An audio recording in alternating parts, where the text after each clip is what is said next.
Hello guys, myself GK from Virtual Study Point. 12th CBSE standard के लिए mathematics पढ़ाता हूँ मैं और मैथमेटिक्स पार्ट 1 में हमने मैट्रिसेस से लेसन शुरू किया था। मैट्रिसेस इस लेसन में कुछ वर्ड प्रॉब्लम्स भी आपको मिलेंगे, ठीक है। उनमें से ही एक प्रॉब्लम हम देखने जा रहे हैं, एक्सरसाइज 3.2 का, ठीक है। क्वेश्चन नंबर 20 आज हम पढ़ेंगे और उसी से रिलेटेड क्वेश्चन नंबर 19 भी है, वो भी हम पढ़ेंगे। Okay students, so question number 20 मैं रीड करने जा रहा हूँ, आप प्रॉपरली ध्यान देंगे। The book shop of a particular school, the bookshop of a particular school has 10 dozens chemistry books, 8 dozens physics books and 10 dozens economics books. Their selling price are rupees 80, rupees 60 and rupees 40. Okay, clear students? Each respectively find the total amount the books will receive from selling all the books using matrix algebra. ठीक है। सो यहाँ पर जो बात हो रही है student, वो बुक्स की बात हो रही है, ठीक है। और 3 टाइप्स के बुक्स है।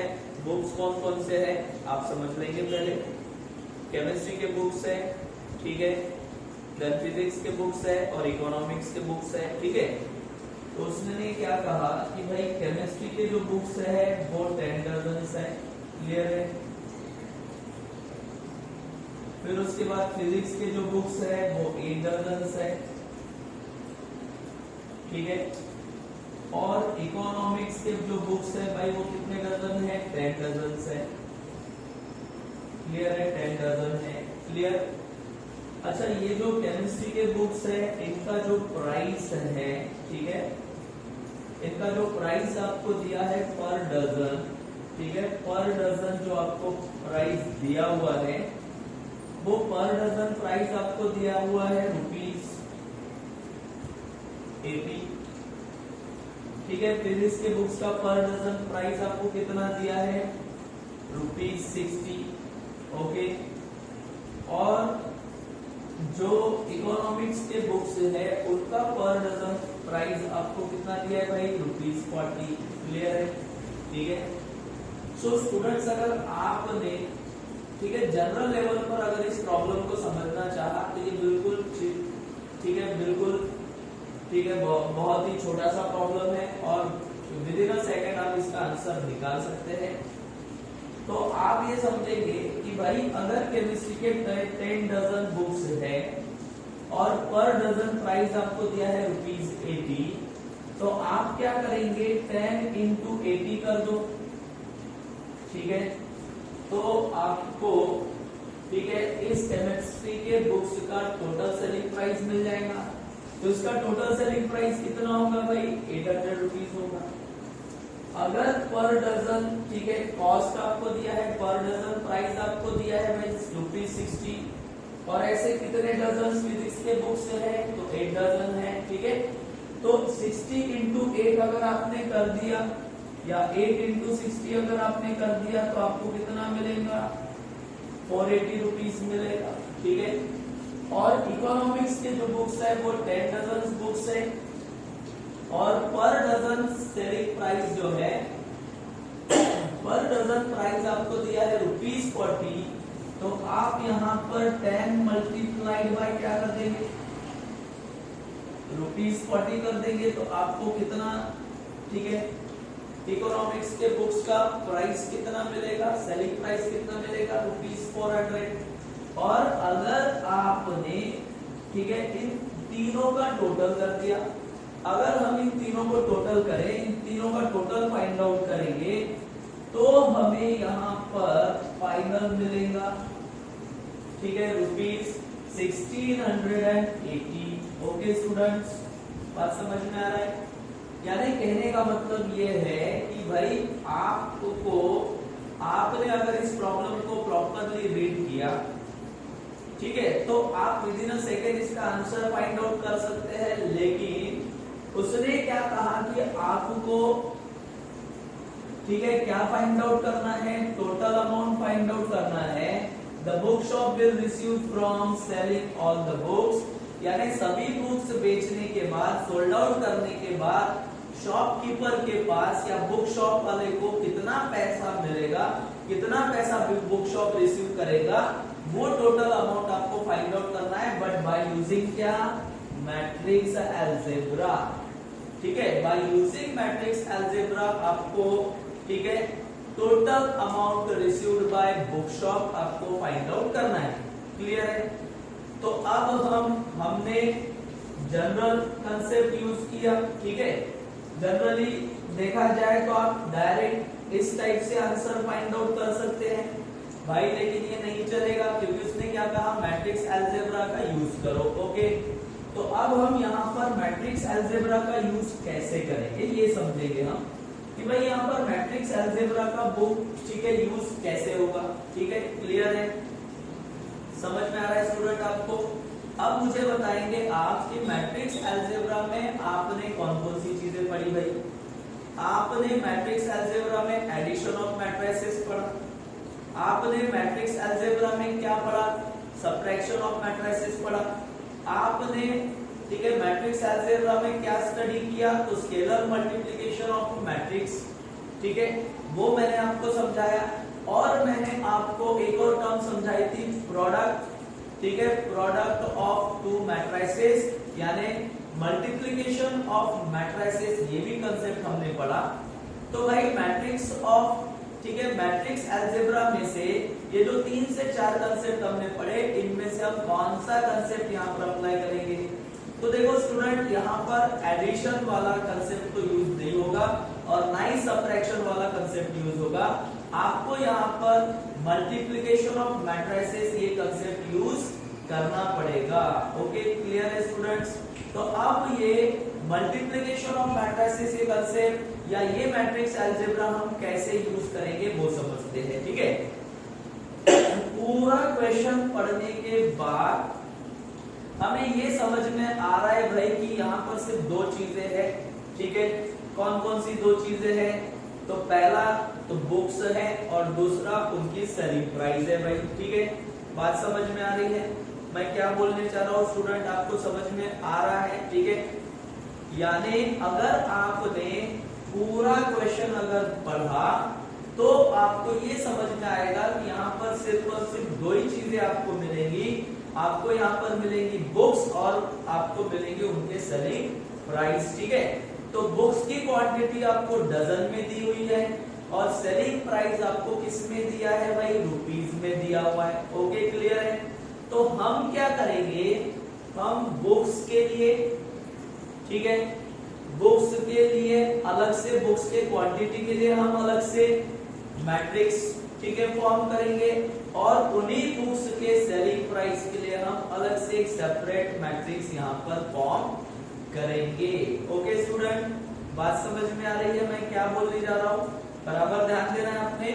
आप क्या करेंगे, जो बुक्स का क्वांटिटी है उसके लिए एक सेपरेट मैट्रिक्स फॉर्म करेंगे और जो, ठीक है, उन्हीं बुक्स का जो सेलिंग प्राइस है भाई उसके लिए आपको अलग से सेपरेट एक मैट्रिक्स फॉर्म करना पड़ेगा। ठीक है, लेकिन जब आप ये दोनों मैट्रिसेस फॉर्म करेंगे तो आपको ये बात भी ध्यान में रखनी है कि उन दोनों मैट्रिसेस का मल्टीप्लिकेशन पॉसिबल होना चाहिए। उन दोनों मैट्रिसेस का मल्टीप्लिकेशन पॉसिबल होना चाहिए, इस बात को आपको ध्यान में रखना पड़ेगा। क्लियर है? बात समझ में आ रही है? ठीक है, क्लियर? तो मैं सबसे पहले, ठीक है, सबसे पहले बुक्स के लिए देखता हूं। बुक्स की क्वांटिटी के लिए हम एक मैट्रिक्स फॉर्म करेंगे। ओके, क्लियर है? उसने क्या कहा था? Book shop of particular school has, ठीक है, 3 टाइप्स ऑफ बुक्स, ठीक है, 3 टाइप्स ऑफ बुक्स, ठीक है, और उन बुक्स के लिए जो मैट्रिक्स हम यूज करेंगे, ठीक है, क्लियर है, उसके लिए जो मैट्रिक्स यूज करेंगे उसको एक नाम देना पड़ेगा। तो यहां से शुरू कर रहे हैं हम, the book shop of a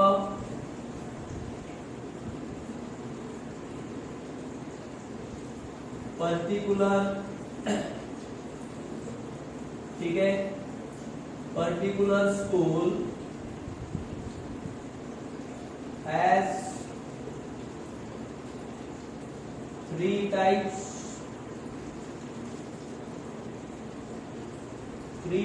of books, ठीक है, 3 types of books, ठीक है, has 3 types of books, ठीक है, has 3 types of books by the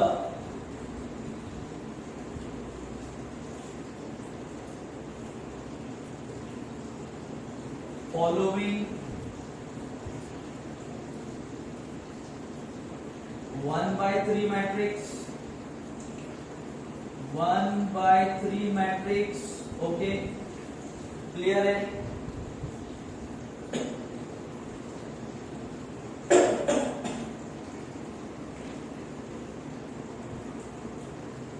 ठीक है,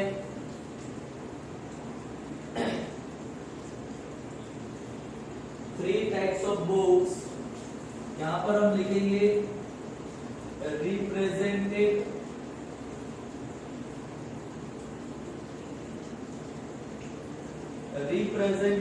by the following 1/3 matrix as given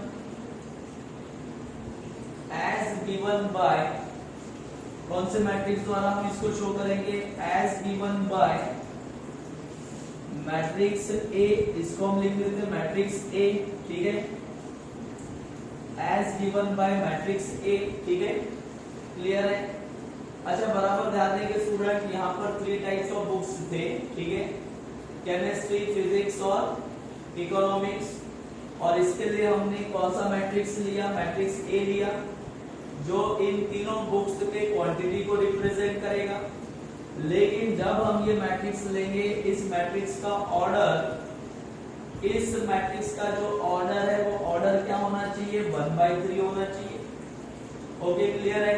इस ऑर्डर, ठीक है, इस मैट्रिक्स का ऑर्डर हमने क्या लिया, 1/3 लिया, एंड देयरफॉर आपको ए मैट्रिक्स यहां पर मिलेगा, क्लियर है। ए मैट्रिक्स हम यहां पर लेंगे जिसमें हम इन बुक्स का क्वांटिटी शो करेंगे, ठीक है। तो इन बुक्स का जो क्वांटिटी है, पहले तो आपको दिया है 10 डजन, और ये जो 10 डजन है किसके लिए भाई, केमिस्ट्री के लिए है। तो ये जो 10 डजन केमिस्ट्री के लिए है मैंने, ठीक है, उसको लिखा एज अ सी। आप यहाँ पर एरो दे भी सकते हैं, नहीं भी दे सकते हैं, आप इसको सिंपली ऐसा लिख लो, तो ये हो जाएगा सी, ठीक है। फिर उसके बाद सेकंड है यहाँ पर 8 डजन फिजिक्स, तो यहाँ पर हम लिखेंगे पी, ठीक है। और फिर थर्ड है यहाँ पर 10 डजन इकोनॉमिक्स, तो अब हम यहाँ पर लिखेंगे 10, और इकोनॉमिक्स के लिए हमने अल्फाबेट यूज किया भाई, ठीक है, ई, क्लियर है स्टूडेंट्स।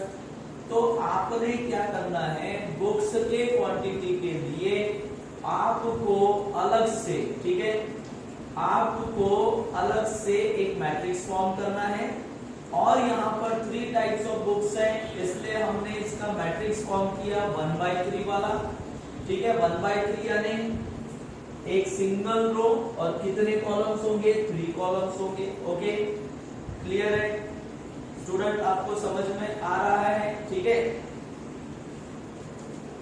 देन सेकेंड हम क्या करेंगे, द प्राइस मैट्रिक्स, ठीक है, द प्राइस मैट्रिक्स, ठीक है, रिप्रेजेंटिंग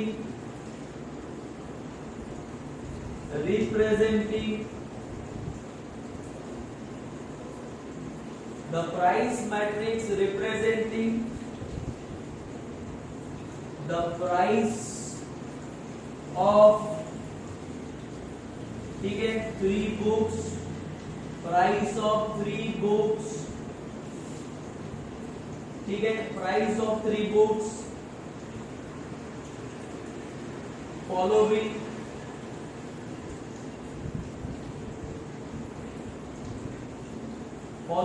अब इसके लिए आपको ऑर्डर डिसाइड करना पड़ेगा। तो इसके लिए मैं ऑर्डर कंसीडर करूंगा 3/1। ओके, यहां पर हम ऑर्डर क्या लेंगे, 3/1 matrix, 3/1 matrix as given by, okay, ठीक है, as given by which matrix, B matrix, ठीक है।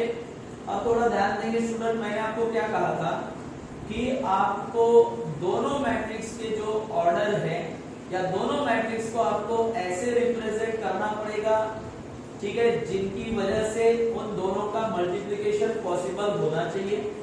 तो यहाँ पर ठीक है, मल्टीप्लिकेशन पॉसिबल कब होगा, जब पहले मैट्रिक्स का number of column second matrix के नंबर ऑफ रो के इक्वल होगा। पहले मैट्रिक्स का number of column second matrix के नंबर ऑफ रो से कैसा होगा, इक्वल, तभी उन दोनों के, ठीक है, मल्टीप्लिकेशन पॉसिबल है। बात समझ में आ रहा है आपको? तो हमने यहाँ पर बी मैट्रिक्स लिया और बी मैट्रिक्स में हम इन बुक्स के क्या शो करेंगे, प्राइसेस शो करेंगे, सेलिंग प्राइस शो करेंगे। तो यहाँ पर आएगा therefore B matrix equals to, okay, B matrix equals to पहले केमिस्ट्री का प्राइस, यहाँ पर आएगा ₹80, फिर आएगा फिजिक्स का प्राइस, तो यहाँ पर आएगा ₹60, फिर आएगा यहाँ पर इकोनॉमिक्स का प्राइस, तो यहाँ पर आएगा ₹40, ओके। तो ये सेलिंग प्राइस है केमिस्ट्री के बुक का, ये सेलिंग प्राइस है फिजिक्स के बुक्स का, और ये सेलिंग प्राइस है किसका भाई, इकोनॉमिक्स के बुक्स का। ओके स्टूडेंट्स, तो आपको समझ में आ रहा है?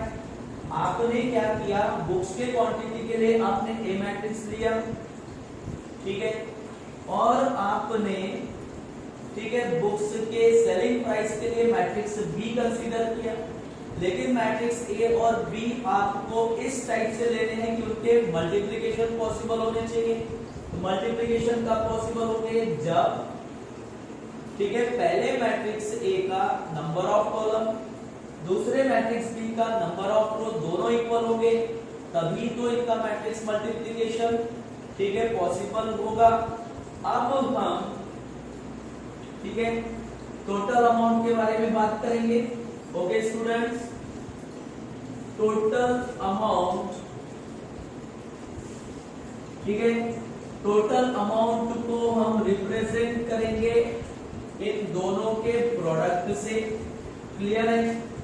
ऑब्वियसली मैंने आपको क्या बताया था, ये टॉपिक ऑफ मैट्रिक्स मल्टीप्लिकेशन, यानी मैट्रिक्स अलजेब्रा हम ये मैट्रिक्स मल्टीप्लिकेशन वाला यूज करेंगे। इसलिए यहाँ पर आपको टोटल अमाउंट के लिए आपको कौन सा मैट्रिक्स कंसीडर करना पड़ेगा, इन दोनों का प्रोडक्ट, ठीक है, इन दोनों का प्रोडक्ट हम, ठीक है, कंसीडर करेंगे। The total amount received by bookshop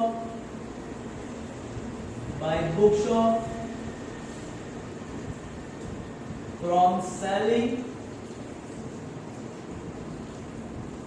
selling books is given as, ठीक है, is given as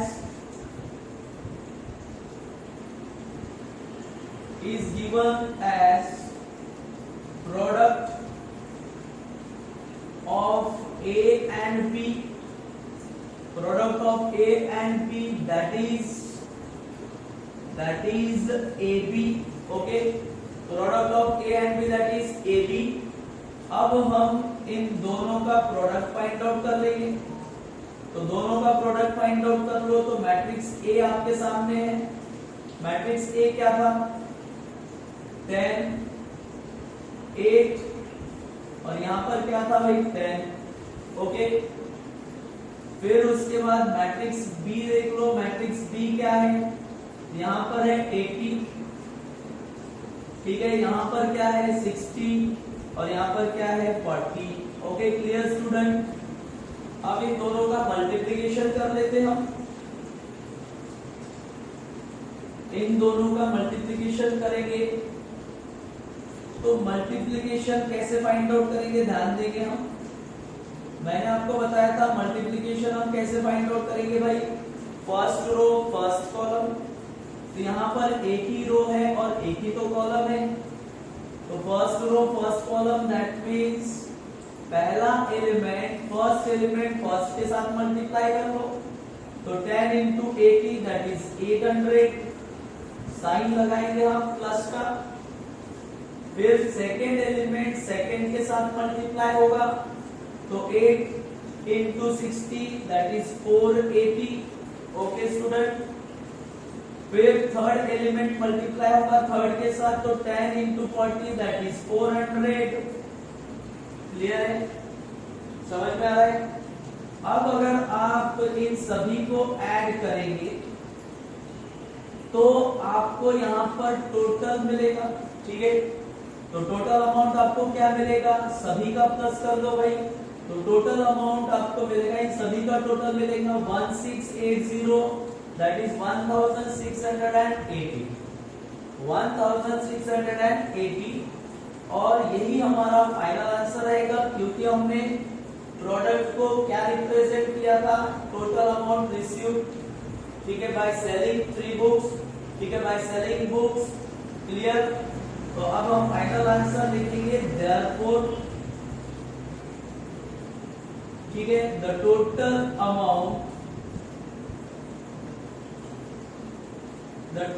amount will received by ठीक है, the total amount will receive by ठीक है, the total amount of यहां पर आएगा sorry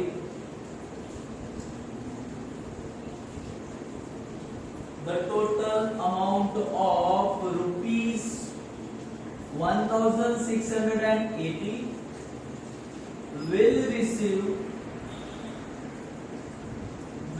receive by the book shop okay students. I hope so ये जो प्रॉब्लम मैंने आपको समझाया ये आपको समझ में आ गया होगा, और अगर नहीं समझ में आता है तो मैं फिर से रिपीट कर सकता हूँ। अगर इसमें आपको कोई दिक्कत है कोई प्रॉब्लम हो रही है तो आप मुझे कमेंट कर सकते हैं, मेरा व्हाट्सएप नंबर आपके पास है ठीक है। अब हम क्वेश्चन नंबर पढ़ेंगे 19।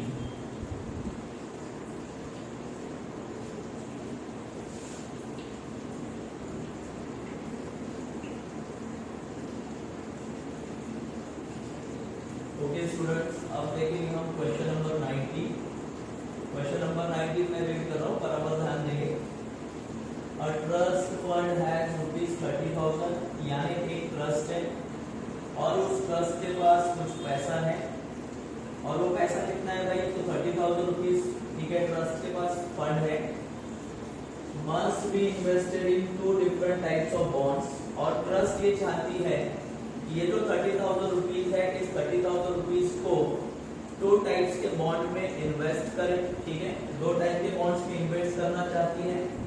The first bond page 5% interest per year, उन दोनों बॉन्ड्स में से एक बॉन्ड जो है ठीक है वो 5% का इंटरेस्ट इनकम जनरेट करती है ठीक है, यानी ट्रस्ट को पहला बॉन्ड जो है फर्स्ट बॉन्ड जो है वो हर साल 5% का इंटरेस्ट पे करेगा ठीक है, यानी ट्रस्ट को इनकम जनरेट होगा 5% का उस पहले बॉन्ड के जरिए। And the second bond page 7% interest per year, और जो सेकेंड बॉन्ड है, सेकेंड बॉन्ड के जरिए ट्रस्ट को फायदा होगा, इनकम होगा, 7% का इंटरेस्ट सेकेंड बॉन्ड के जरिए ट्रस्ट को मिलेगा। यूजिंग मैट्रिक्स मल्टीप्लिकेशन, तो आपको यहाँ पर मैट्रिक्स मल्टीप्लिकेशन का यूज करना है। डिटरमाइन, ठीक है, how to divide ₹30,000 among the two types of bonds. यानी आपको मैट्रिक्स मल्टीप्लिकेशन का यूज करके ये डिसाइड करना है कि भाई ये जो 30,000 रुपीज है, उन 30,000 रुपीज में से कितना अमाउंट जो है ट्रस्ट ने फर्स्ट बॉन्ड में इन्वेस्ट करना चाहिए और कितना अमाउंट ट्रस्ट ने सेकेंड बॉन्ड में इन्वेस्ट करना चाहिए। बराबर ध्यान देंगे, ठीक है। इफ द ट्रस्ट फंड, ठीक है, trust fund must obtain annual total interest of ₹1,800 and ₹2,000। यानी उसका कहने का मतलब यह है कि अगर ट्रस्ट को, ठीक है, उन दोनों बॉन्ड्स को मिलाकर, ठीक है, 1,800 रुपीज का अगर इंटरेस्ट मिलता है और 2,000 रुपीज का अगर इंटरेस्ट मिलता है, तो ट्रस्ट ने 30,000 रुपीज में से कितना अमाउंट जो है वो फर्स्ट बॉन्ड में इन्वेस्ट करना चाहिए और कितना अमाउंट उसने सेकंड बॉन्ड में इन्वेस्ट करना चाहिए। यानी स्टूडेंट आपको यहाँ पर दो केसेस पढ़ने हैं।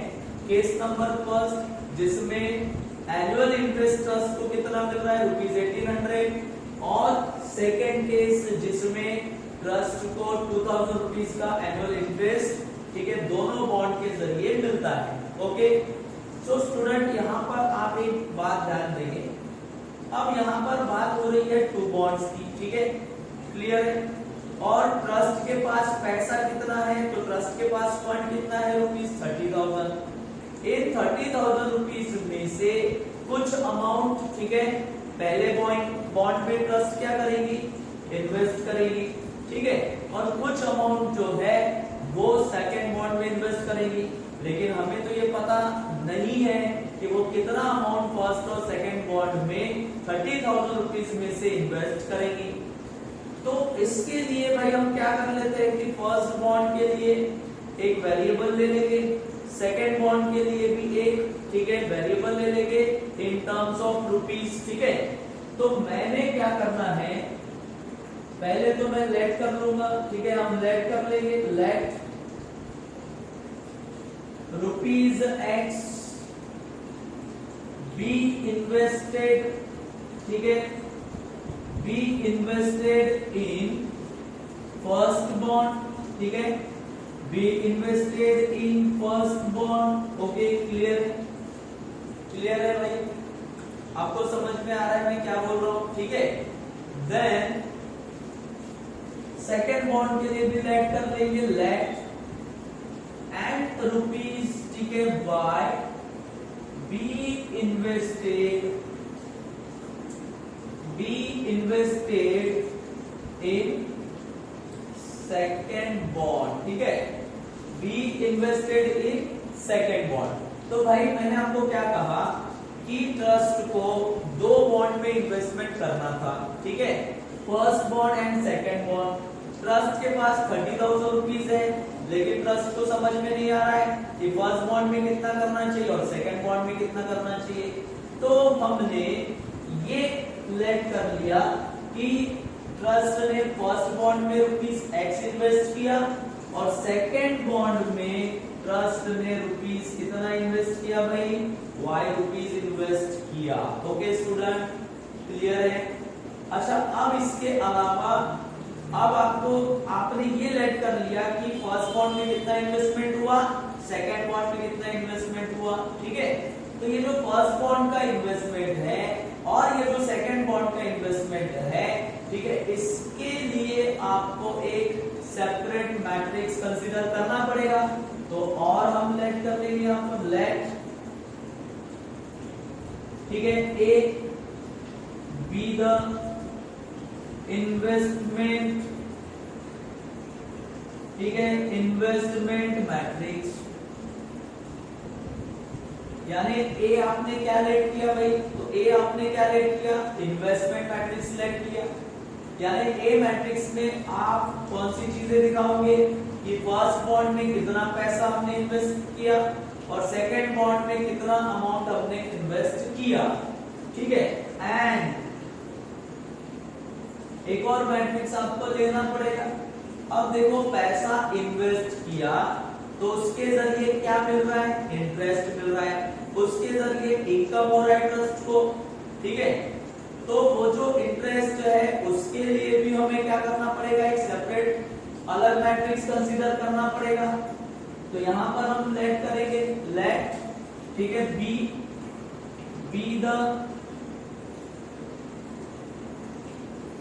इंटरेस्ट मैट्रिक्स, ठीक है। और बी को हमने क्या लेट करना है कि बी ये क्या है, इंटरेस्ट मैट्रिक्स है। ओके, क्लियर, समझ में आ रहा है। अच्छा, मैंने आपको इसके पहले वाले प्रॉब्लम में क्या बताया कि जब आप ये दोनों मैट्रिक्स कंसीडर करोगे भाई, तो दोनों मैट्रिक्स को आपको ऐसे कंसीडर करना है कि उनका मल्टीप्लिकेशन पॉसिबल होना चाहिए। तो मैं मैट्रिक्स ए को देखो कैसे रिप्रेजेंट कर रहा हूं। मैट्रिक्स ए आपको यहां पर मिलेगा x y, ओके। तो ये इन्वेस्टमेंट मैट्रिक्स हो गया है, ठीक है। मैट्रिक्स बी जो है वो तो इंटरेस्ट मैट्रिक्स है। अब इंटरेस्ट कितना मिल रहा था, इंटरेस्ट कितना मिल रहा था वो चेक कर लेते। फर्स्ट बॉन्ड पर 5% का इंटरेस्ट था, सेकंड बॉन्ड पर 7% का। लेकिन हम अब इसको परसेंट में रिप्रेजेंट नहीं करेंगे, ठीक है।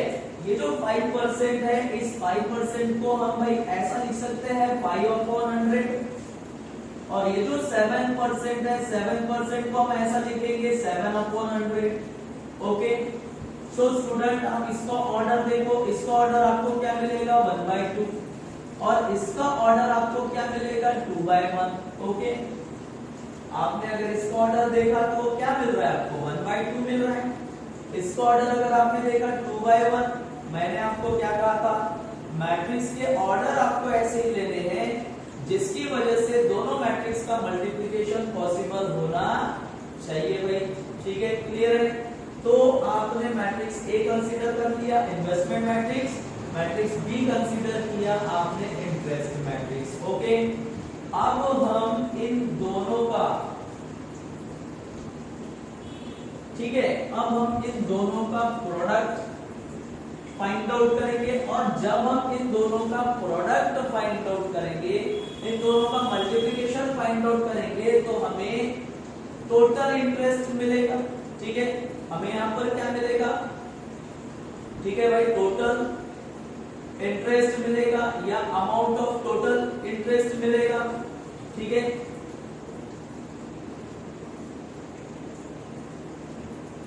टोटल अमाउंट ऑफ इंटरेस्ट, ठीक है, टोटल अमाउंट ऑफ इंटरेस्ट। तो टोटल अमाउंट ऑफ इंटरेस्ट कब मिलेगा, जब हम इन दोनों को क्या करेंगे, मल्टीप्लाई करेंगे।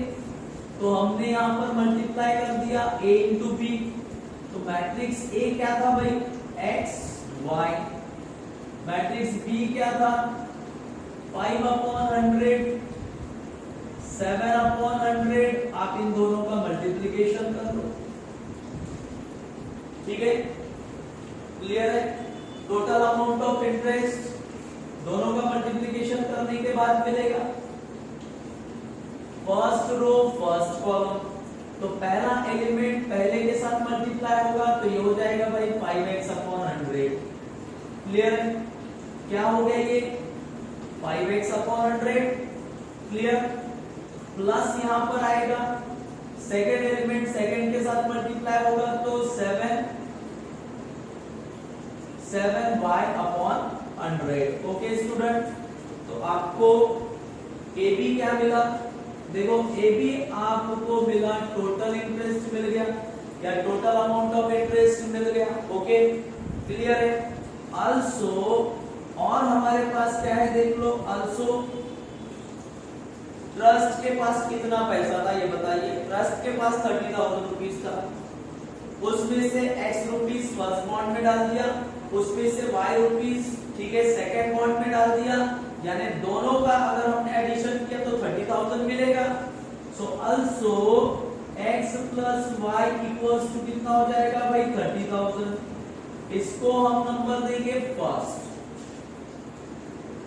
इसको भाई हम नंबर क्या देंगे फर्स्ट नंबर देंगे। अब हम आते हैं दोनों केसेस पर, case number first and case number second.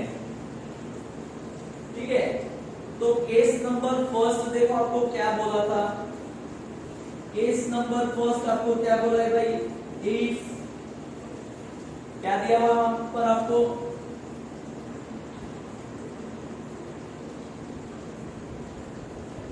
If total interest of rupees 18,000 received. ठीक है, यानी टोटल इंटरेस्ट जो है वो पहले केस में फर्स्ट केस में ठीक है कितना है रुपीज 1800 है। अगर मान लो पहले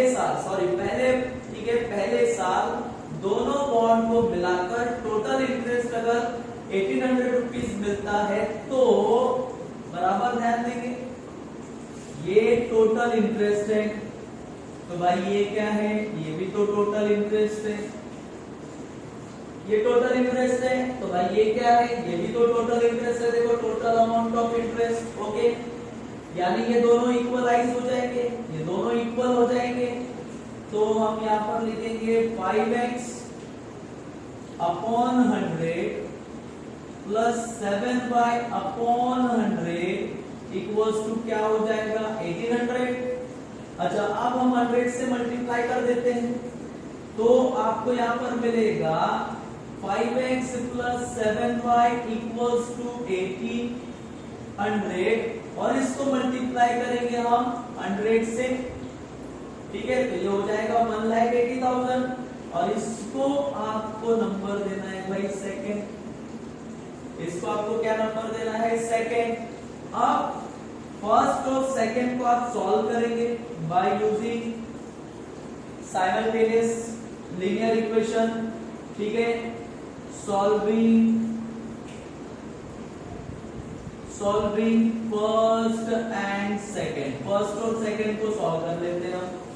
तो अब भाई फर्स्ट और सेकेंड को कैसे सॉल्व करेंगे, linear equation in two variables में तो आपने पढ़ा है, तो फर्स्ट और सेकेंड देख लो, x plus Y equals to 30,000 था, मैं रफली सॉल्व कर रहा हूं। ठीक है, और सेकेंड क्या है 5x, ठीक है, प्लस 7y इक्वल्स टू 1,80,000। मैं फर्स्ट को मल्टीप्लाई कर दूंगा, ठीक है, 7 से मल्टीप्लाई कर रहा हूं फर्स्ट इक्वेशन को, 7 से मल्टीप्लाई किया तो ये 7x हो गया, प्लस यहां पर हो जाएगा 7y। ठीक है, क्लियर है, और इक्वल्स टू 7 3 21, दैट मींस ये हो जाएगा 2,10,000। अब आप यहां पर सब्ट्रैक्ट कर लो भाई, इसमें से इसको सब्ट्रैक्ट करेंगे तो साइन चेंज हो जाएगा, इसमें से इसको सब्ट्रैक्ट कर लो तो ये 7y क्या हो गया cancel, 5x minus 7x that is minus 2x, और 1 लाख, ठीक है, 80,000 में से माइनस 2,10,000 अगर आपने किया तो यहाँ पर भाई आएगा minus 30,000, minus minus again cancel, तो x इक्वल्स टू आपको मिलेगा 15,000। अगर भाई x इक्वल्स टू 15,000 मिलता है तो सीधा सीधा फर्स्ट इक्वेशन में रख लो, तो 15,000 प्लस y इक्वल्स टू 30,000, यानी y इक्वल्स टू भी आपको कितना मिलेगा भाई 15,000। यानी दोनों इक्वेशंस को सॉल्व करने के बाद आपको x equals to and y equals to दोनों कितना मिलेगा भाई 15,000। ओके स्टूडेंट्स, तो ट्रस्ट ने फर्स्ट केस के हिसाब से, पहले केस के हिसाब से फर्स्ट बॉन्ड में 15,000 और सेकेंड बॉन्ड में 15,000 रुपीज इन्वेस्ट करने चाहिए। ओके स्टूडेंट, अब हम देखेंगे केस नंबर सेकेंड। ठीक है, केस नंबर सेकेंड देखते हैं।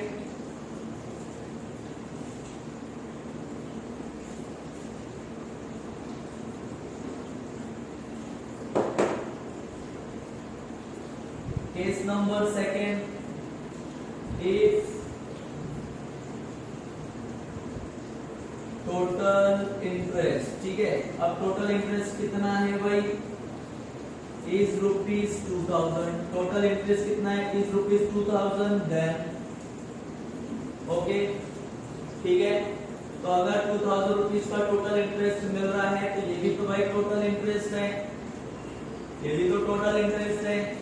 ठीक है, तो आपको मिलेगा 5x/100 प्लस, ठीक है, 7y/100 इक्वल्स टू कितना आएगा 2000। दोनों टोटल इंटरेस्ट है और एलसीएम मेथड से 100 से अगर मल्टीप्लाई किया तो आपको मिलेगा 5x + 7y इक्वल्स टू ये हो जाएगा 2 लाख। ओके, इसको हम इक्वेशन नंबर क्या देंगे, थर्ड। ठीक है, और इसको इक्वेशन नंबर थर्ड देने के बाद हम अगेन सॉल्व करेंगे, सॉल्विंग, ठीक है, फर्स्ट एंड थर्ड, फर्स्ट और थर्ड को आप सॉल्व कर लो, और जैसे ही आप फर्स्ट और थर्ड को सॉल्व करेंगे तो बच्चों आपको x और y की वैल्यूज मिल जाएंगे by using simultaneous linear equation. इसके आगे का पोर्शन आपके लिए होमवर्क रहेगा, आप ये बड़े आसानी से, बड़े आराम से सॉल्व कर सकते हैं। Okay, thank you very much.